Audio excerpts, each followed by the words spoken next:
Thank you, Peter Fay, for that lovely introduction, and what an honor it is to finally meet you. I literally was like, I'm taking my napkin, because I don't know, this could take a turn, but we're going to try not to. Thank you, Dean Boardman and Mr. and Mrs. Klein, and everyone here at the School of Communications and Media. I'm honored to be here today to accept this Lou Klein Award for Excellence in Media. I think the other recipients today would agree with me that excellence is something that you strive for, but you never really feel certain that you're getting there. But receiving this award today makes me feel the same. Still not sure. This could be a trick. If I were to try to explain how I came to this place today, and I have been asked to speak for at least 5 minutes, so I will try. I think there are three things that are the way I got here, which is the three contributing factors would be Philadelphia, TV, and family. As a suburban Philadelphian, I think Philadelphia breeds a very specific, like Peter said, a very specific kind of sarcastic, contrarian outlier. From David Lynch to Todd Rundgren to Alice Neal to Isaac Asimov to Questlove and Robert Crumb.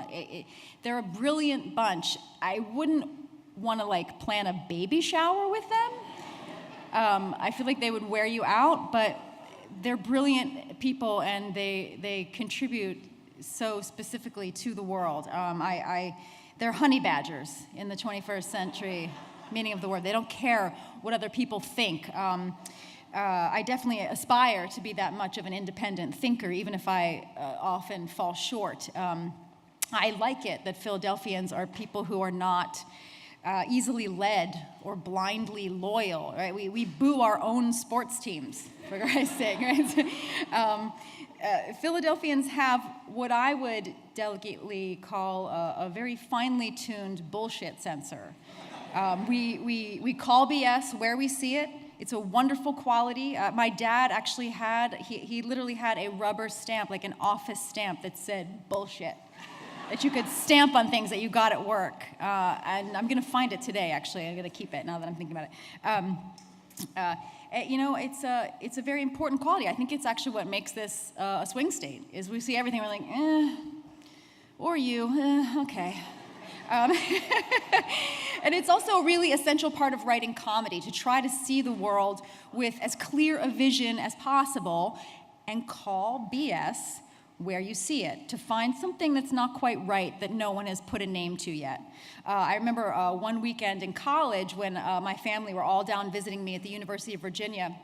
My little southern roommate said to me, "Can I ask you a question? How come every time I ask someone in your family a question, they always give me a smart-ass answer before the real answer?" And I was like, I think it's Philadelphia. It's a Philadelphia thing. Don't worry about it. Of course, I also wouldn't be here today if it weren't for my family. My brother, who taught me what was funny in the way that only an older sibling can, just by showing me what was cool to watch, what was cool to listen to. My mom, Jean, who is so dryly funny and whip smart that she often will pick up the New York Times crossword puzzle and just look at you over her glasses and just say, "Time me." So smart. And because of the work ethic and high standard that was impressed upon us, by our dad, like we talked about. When I was a kid learning to play baseball, which I peaked at 12, my dad would take me out to Cobbs Creek Park to practice, and if I wasn't performing at my best, he would say to me, "If you throw like a girl again, we're going in." Now, obviously, this was years before Monet Davis was born and schooled everyone about that term, but it was the 70s. But I took the spirit of his words, and I understood it, which was that I was expected to compete fully in the world, not at a lower bar. And I think that really impacted my life. I think the worst sin that we could ever commit in our family was to do something in a half-assed way. I'm sorry I'm saying words that are curse words. Are they typing them? My apologies to the hearing impaired. But anything half-assed, that was the worst thing you could do. I remember my dad being absolutely apoplectic one year watching a televised 4th of July concert from the steps of the Art Museum, behind which there was an enormous banner that hung that said, "From sea to shinning sea." And he was just, how many people approved that thing? It had to go to a printer. And I'm sure this was not ABC. This would never have happened on Lou's watch. This had to be some NBC nonsense.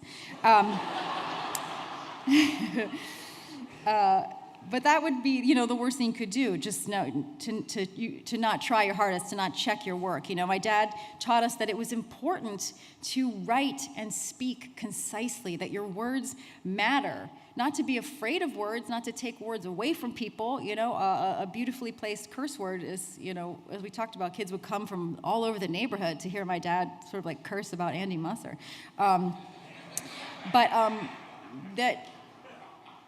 That your words matter, and that you should know that it's comprises and not comprises together. You should know that a lot is 2 words.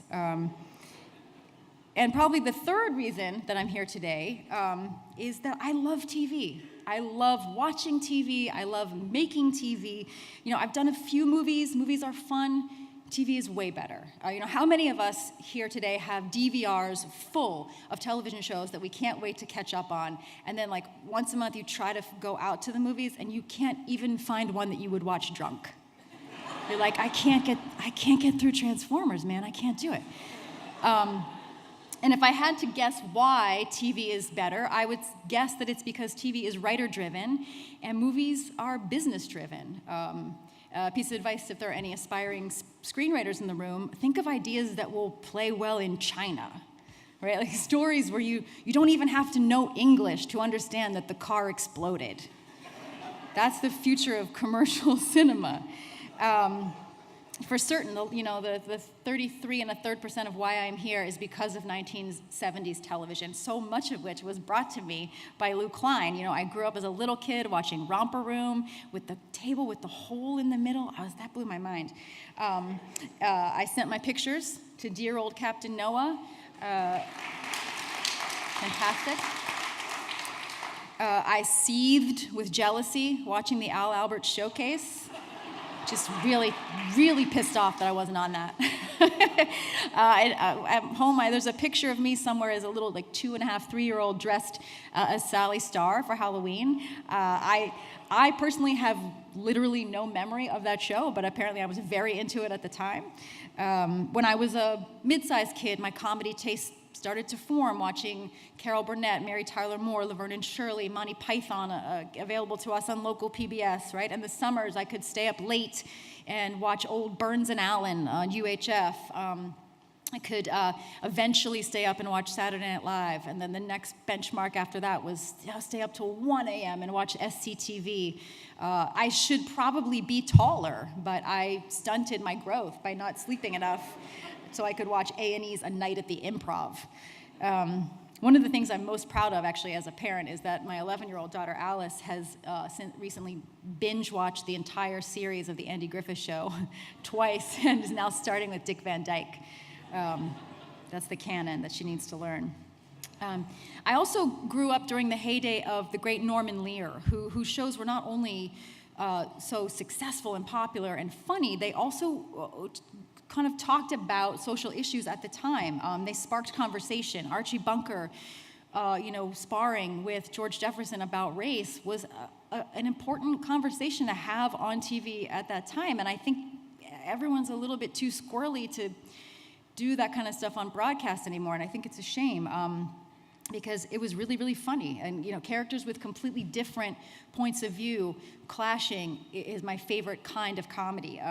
Does anyone remember the All in the Family episode where Meathead and Archie are arguing about how to put your socks and shoes on? Am I the only one old enough? And Archie sees Meathead putting his socks and shoes on, and he gets furious because Meathead likes to put on a sock and a shoe, and a sock and a shoe. And he says, that's ridiculous. No, you put a sock, and a shoe. Because if there's a fire, I run outside, and I'm even. And then Meathead says, okay, but what if it's raining? And then I hop around on one foot, and I stay dry. And it's just a brilliant example of just people, we all have our differences, and I do think that TV is a great place to kind of find the bridge between those differences. Like Norman Lear, I think that TV can be and should be a force for good. You know, as Kenneth the Page once said, there's only two things in this world that I love: television and everyone. When I was 27, I got my first TV job from a Temple student and Philadelphia contrarian named Adam McKay.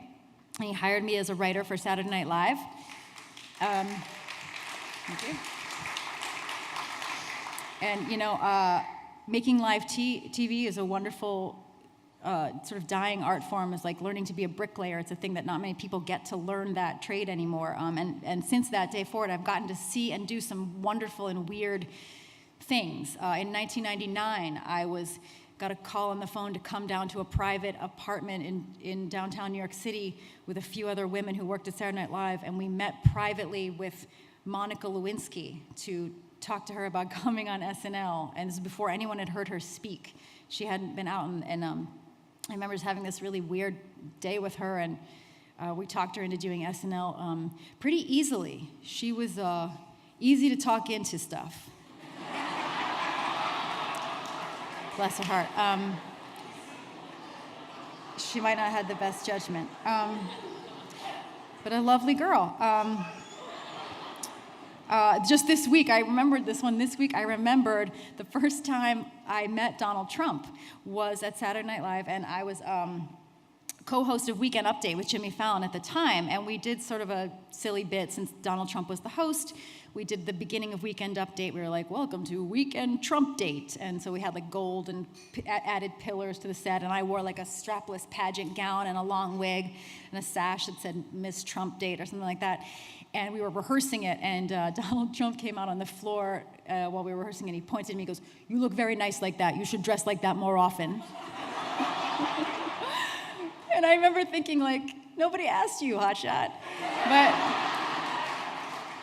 But you know, it was the 70s, and it was 2004. It was 2004.